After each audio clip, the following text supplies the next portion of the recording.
I lucked out and got to play in the most recent closed beta for Sonic Rumble, the new Sonic mobile game for Android and iOS. I was trying to decide if I actually wanted to make another video on this after it leaked as Sonic Toys Party earlier this year, but after running a recent poll on my community page and seeing that almost half of responders wanted to see more Sonic videos, I guess I'm making more Sonic videos. Sonic Rumble is a somewhat fast-paced and chaotic multiplayer game inspired by Battle Royale obstacle course type games like Fall Guys or Kirby's Dream Buffet. But it's for mobile phones, so you play it with a touchscreen, which isn't ideal. The game has a ton of different character skins. I don't know why they call them skins and not just different characters. I guess because they all play exactly the same. You can purchase a bunch of different buddies and stickers and stuff from the in-game cash shop, and there are loot boxes in the form of a claw machine, just like you would expect from a mobile game. The gameplay is easy to learn, but can be difficult to master, particularly when you get matched up against players who really know what they're doing. There are 32 players to a game, which means you're likely to get a handful of really bad players who are either literal toddlers or just new to the game, and a decent amount of players who are really good at the game. We'll start this review preview thing with the good. Sonic Rumble features the usual colorful and vibrant visuals that the series is known for. The game's world is full of lush environments and some decent character models, though you're not actually playing as Sonic and his friends in Sonic Rumble, you're playing as toy versions of them. You see, Dr. Eggman has created his greatest invention yet, Egg Toyland, and he's challenged Sonic to compete against his toys with some toys that he's giving him in Tails, I guess? I don't know why this game has a story, but it does. Or at least it has the setup for a story. There's an opening cutscene presented in a sort of comic book format that presents the premise of the game. Once you finish watching the opening cutscene and go through the tutorial, which thankfully isn't too long for a mobile game, maybe just 5 or 10 minutes, you'll find that Sonic Rumble features a fun and varied cast of characters that you can choose to play as after unlocking them. You start out with just regular Sonic, but eventually you can choose from Shadow, Grind Shoes Sonic, Detective Tails, Business Tycoon Rouge, DJ Vector, Crystal Zavik, Sonic Riders Amy, Riders Eggman, regular old Knuckles. I'm not sure why they have these weird, obscure versions of each of these characters, and not just the original versions, except Knuckles, Sonic, and Shadow. I didn't watch Sonic Prime. Are some of these character versions original to that, or were they made specifically for this game? I'm guessing they probably want to showcase all of the variety that will be in the full game. After all, this was just the closed beta with a limited in-game shop. I'm sure once the full game is out, you'll be able to spend real money on a ton more character skins and buddies and stickers, you name it. Though this is all just cosmetic stuff. Each player plays identical to one another. Sonic Rumble's online multiplayer, aka the only mode in the game, is not bad.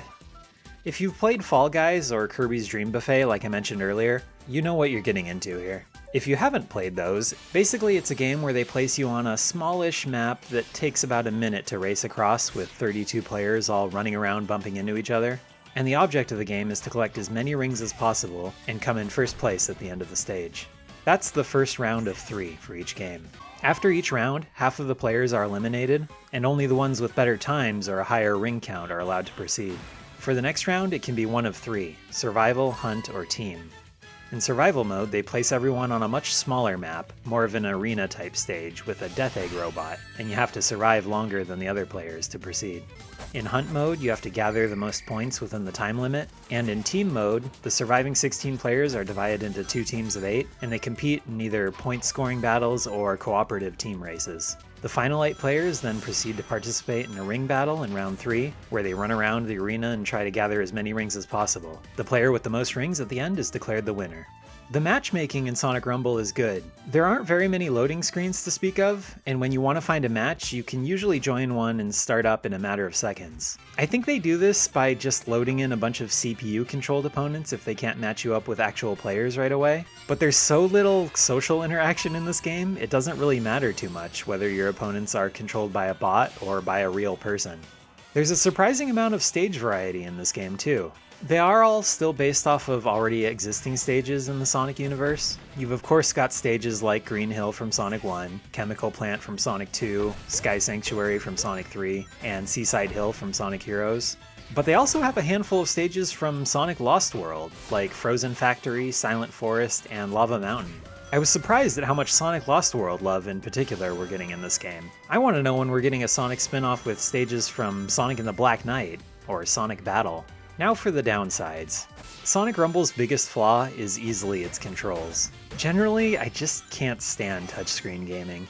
I'm sure there are Bluetooth controllers you can hook up to your phone and then remap them to the touchscreen inputs, but that's way too much work for a simple party game like this. Not to mention it would give everyone using those controllers an unfair advantage over those who are just using the touchscreen controls. For touch controls, they work fine, I guess, but I just want native built-in controller support. I'd much rather have the game on the Nintendo Switch or Steam Deck. Just something that's already built with a standardized controller in mind. In its current state, the game features a limited number of levels and multiplayer modes, and there's not much to do once you've tried out all of the stages. There's of course no single player mode here. The game modes in Sonic Rumble can be a bit repetitive and uninspired. They're all pretty similar to each other and they don't offer a whole lot of variety, making the game feel sort of repetitive and grindy. Ideally, I would have preferred a more close-knit, local multiplayer-focused game, or at least one where you can play online directly with your friends, rather than a bunch of random people. Like I mentioned earlier, for a game that's so heavily focused on multiplayer, as it is now, it doesn't really make much of a difference whether you're playing with real people or the computer.